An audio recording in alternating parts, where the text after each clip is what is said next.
पाकिस्तान और New Zealand tri series के final में मद्दे मुकाबल नेशनल स्टेडियम कराची में ग्रीन शर्ट्स की टॉस जीतकर पहले बैटिंग, 3 विकेट के नुकसान पर 100 से ज्यादा रन बना लिए।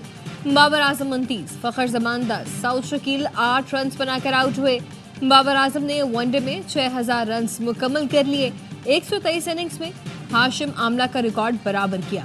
तेज तरीन 6000 रन बनाने में कोहली को भी पीछे छोड़ दिया। फरीकी टूर्नामेंट का फाइनल देखिए ए स्पोर्ट्स पे बराह रास्त।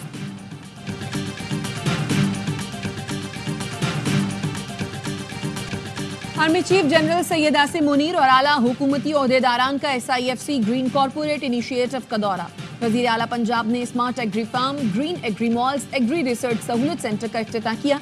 किसानों को महंगी मशीनरी खरीदने के बजाय कम किराए पर दस्तयाब होगी। शुरका को जदीद ज़रई मशीनरी का मुआयना कराया गया। जदीद आपाशी निज़ाम के लिए पंजाब भर में 25 ग्रीन एग्री मॉल तैयार। आर्मी चीफ और वजीर आला पंजाब ने ज़रई शोबे की तरक्की के लिए GPI की कारकर्दगी पर इत्मीनान का इजहार किया। पाकिस्तान में बैनुल-अक़वामी सिम्स का गैर कानूनी इस्तेमाल मुल्की सलामती के लिए बड़ा खतरा है। Additional director general cyber crime Waqaruddin Syed की प्रेस कॉन्फ्रेंस। कहा, मुल्क भर से 44 मुल्ज़िमान पकड़े गए। 8000 से ज्यादा प्री एक्टिवेटेड इंटरनेशनल सिम्स बरामद की गई। ये सिम्स चाइल्ड पोर्नोग्राफी, मालियाती फ्रॉड और दहशतगर्दी में इस्तेमाल हो रही हैं। सोशल मीडिया पर लोगों को हिरासत करने के वाक़यात भी सामने आ रहे हैं। क्रिमिनल्स अपनी शनाख्त छुपाने के लिए UK और दीगर मुल्कों की सिम्स इस्तेमाल करते हैं। बाहर से आने वाले अफराद भी सिम्स लाकर बेच रहे हैं जो गैर कानूनी है। वज़ीर ख़ज़ाना मोहम्मद औरंगज़ेब से इंटरनेशनल फाइनेंस कॉरपोरेशन के वफ़द की मुलाकात। पाकिस्तान की इक़्तिसादी तरक्की में ताउन और सरमायाकारी के अज़्म का अदा। वज़ीर ख़ज़ाना ने मुल्क में निजी इदारों के मुतहर्रिक किरदार को सराहा। कहा, MD IMF को हालिया मुलाकात में पाकिस्तान के मैक्रो इकोनॉमिक इस्तेहकाम से आगाह किया। MD IMF ने भी पाकिस्तान की पेशरफ्त को सराहा है।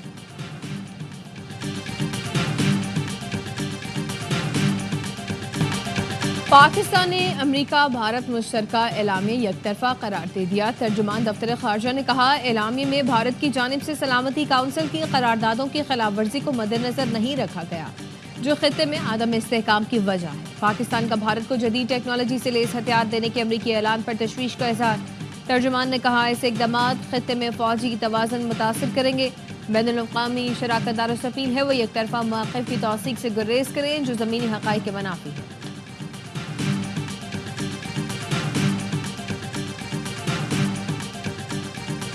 करनाई में कानकनों की गाड़ी के करीब धमाका, 11 मजदूर जाँ बहक, 6 जख्मी। वज़ीर-ए-आज़म शहबाज शरीफ का इजहार अफसोस।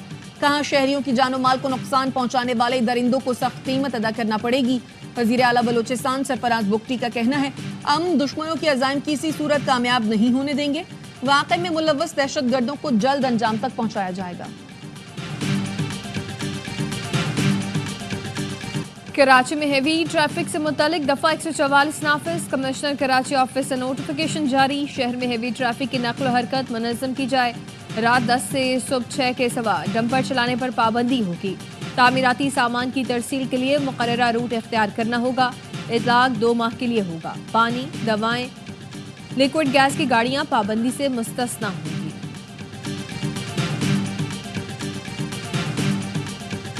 सुप्रीम कोर्ट के साबिक जज अजमत सईद शेख की नमाज जनाजा लाहौर में अदा कर दी गई। नमाज जनाजा में हाजिर सर्विस और रिटायर्ड जजों ने शिरकत की।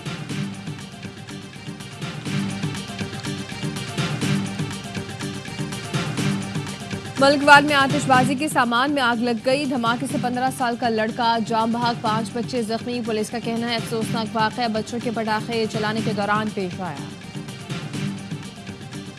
कराची के पहले जदीद तर्ज पर बनाए गए थाने का इफ्तिताह। वज़ीर आला सिंध मुराद अली शाह ने शारा फैसल थाने का इफ्तिताह किया। मुख्तलिफ हिस्सों का दौरा, कैंटीन का जायजा लिया। मॉडल थाना शारा फैसल हर किस्म की सहूलतों से आरास्ता है। शिकायत और मुकदमे का इंदराज जदीद तरीकों से किया जाएगा। और चैंपियंस ट्रॉफी की इफ्तिताही तकरीब का सरप्राइज। F-17 थंडर और F-16 शायकीन का लहू गरमाएंगे। तैयारों की नेशनल स्टेडियम कराची में रिहर्सल। इवेंट की इफ्तिताही तकरीब 19 फरवरी को होगी। ICC ने चैंपियंस ट्रॉफी के नामी रकम का ऐलान कर दिया। फातेह टीम को $22,40,000, रनर अप को $11,20,000 मिलेंगे। चेयरमैन BCB मोहसिन नकवी कहते हैं, चैंपियंस ट्रॉफी की मेजबानी एजाज है। दुआ है कौमी टीम कामयाबी हासिल करे।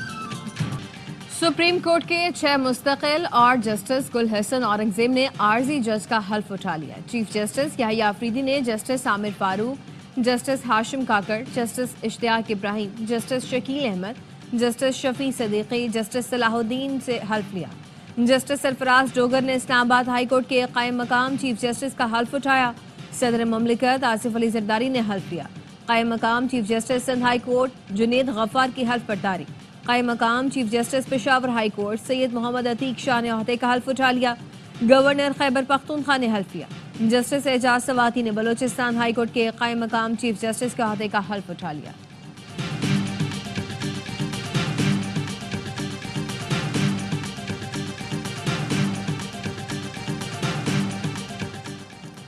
सुप्रीम कोर्ट में नए जजों के इजाफे के साथ सीनियरिटी लिस्ट अपडेट कर दी गई। चीफ जस्टिस याहिया अफरीदी के बाद जस्टिस मंसूर अली शाह पहले और जस्टिस मुनीब अख्तर दूसरे नंबर पर हैं। सीनियरिटी लिस्ट में जस्टिस अमीनुद्दीन खान का तीसरा, जस्टिस जमाल मंदोखेल का चौथा नंबर है।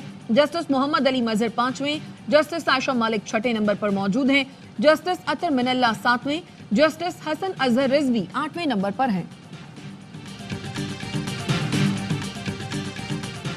कहा जाता है आप लोग काम नहीं करते, सहाफी का सवाल। जस्टिस मंसूर अली शाह ने कहा मुकदमात निपटाने की शरह देख लें, किसके कितने फैसले कानून की किताबों में शाया हुए सबके सामने हैं। तमाम रिकॉर्ड सुप्रीम कोर्ट की वेबसाइट पर है। सवाल हुआ सुना है आपके खिलाफ रेफरेंस आ रहा है। जस्टिस मंसूर अली शाह ने कहा कुछ गलत किया ही नहीं तो रेफरेंस का डर क्यों हो, जब रेफरेंस आएगा तब देखा जाएगा। किसी से जाती अनाद या इख्तलाफ नहीं। कमरे में मौजूद हाथी किसी को नजर ना आए तो क्या कह सकते हैं। तमाम जजेस के साथ मुलाकात होती है, इकट्ठे चाय भी पीते हैं।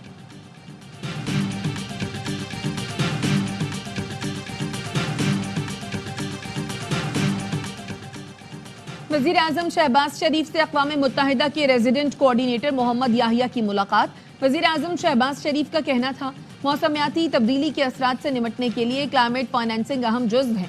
उम्मीद है तरक्की याफ्ता ममालिक के सिलसिले में अपने वादे पूरे करेंगे।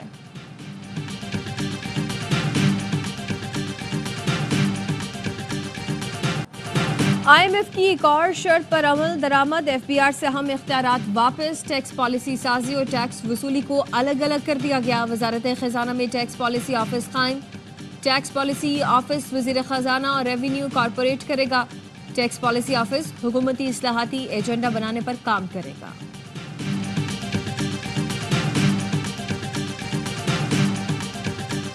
अगर पार्लियामान की कारकर्दगी ऐसी चलती है, हुकूमत की कारकर्दगी ऐसी है, तो पाकिस्तान तहरीक इंसाफ मजबूर होगी कि कोई और लाए अमल सोचे।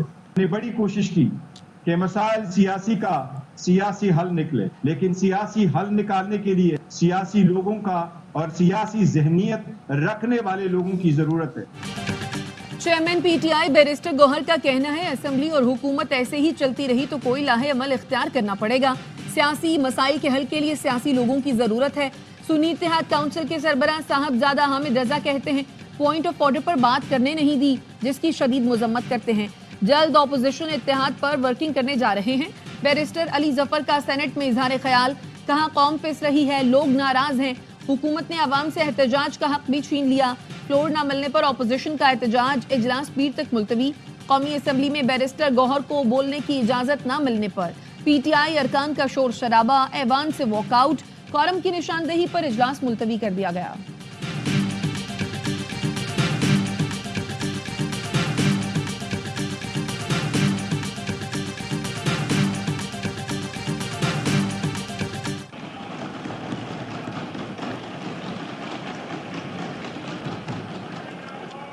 आप लोग चुप चुप आगे मरवाना दीजिएगा इनको।